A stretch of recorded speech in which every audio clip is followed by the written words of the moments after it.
Thank you for joining Wars of the Roses. And this is Seal of Solomon from the Encyclopedia of Freemasonry by Albert G. Mackey. Seal of Solomon.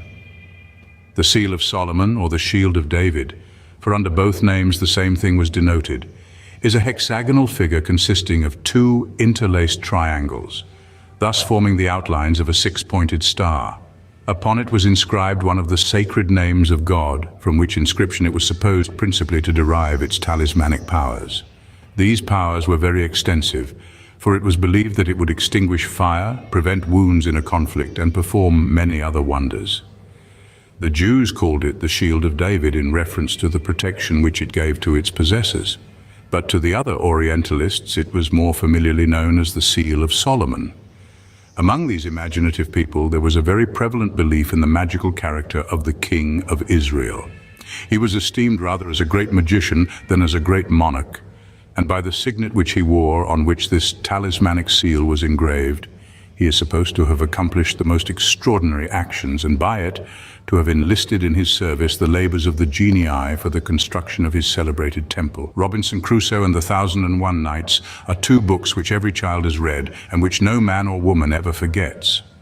In the latter are many allusions to Solomon's seal, especially is there a story of an unlucky fisherman who fished up in his net a bottle secured by a leaden stopper on which this seal was impressed.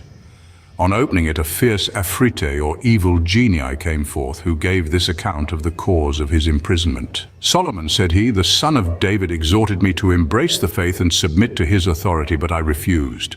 Upon which he called for this bottle and confined me in it, and closed it upon me with the leaden stopper, and stamped upon it his seal, with the great name of God engraved upon it. Then he gave the vessel to one of the genii, who submitted to him, with orders to cast me into the sea. Of all talismans there is none, except perhaps the cross, which was so generally prevalent among the ancients as this Seal of Solomon, or Shield of David. It has been found in the cave of Elephanta in India, accompanying the image of the deity, and many other places celebrated in the Brahmanical and the Buddhist religions. Hay, in an exploration into Western Barbary, found it in the harem of a Moor and in a Jewish synagogue, where it was suspended in front of the recess in which the sacred rolls were deposited. In fact, the interlaced triangles, or Seal of Solomon, may be considered as par excellence by merit the great Oriental talisman.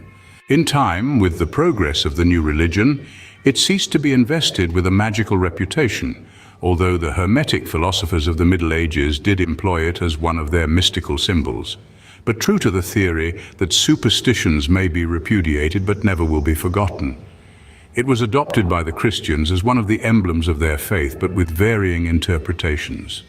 The two triangles were said sometimes to be symbols of fire and water, sometimes of prayer and remission, sometimes of creation and redemption, or of life and death, or of resurrection and judgment. But at length the ecclesiologists seem to have settled on the idea that the figure should be considered as representing the two natures of our Lord, his divine and his human nature.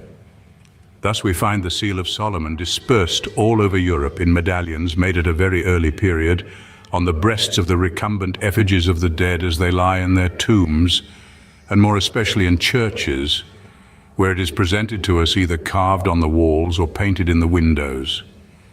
Everywhere in Europe, and now in the United States, where ecclesiastical architecture is beginning at length to find a development of taste, is this old Eastern talisman to be found doing its work as a Christian emblem.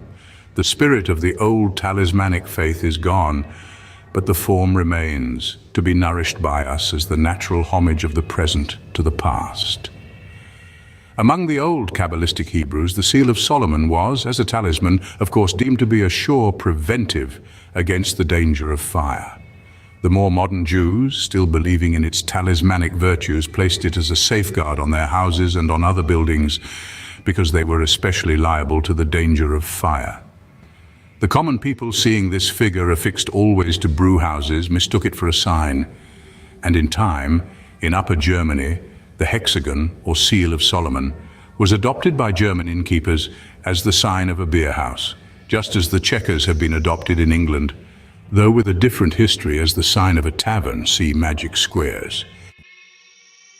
Thank you for watching, and please don't forget to share, like, subscribe and comment, and if you can please consider donating to Wars of the Roses. Links to PayPal and Patreon are in the description.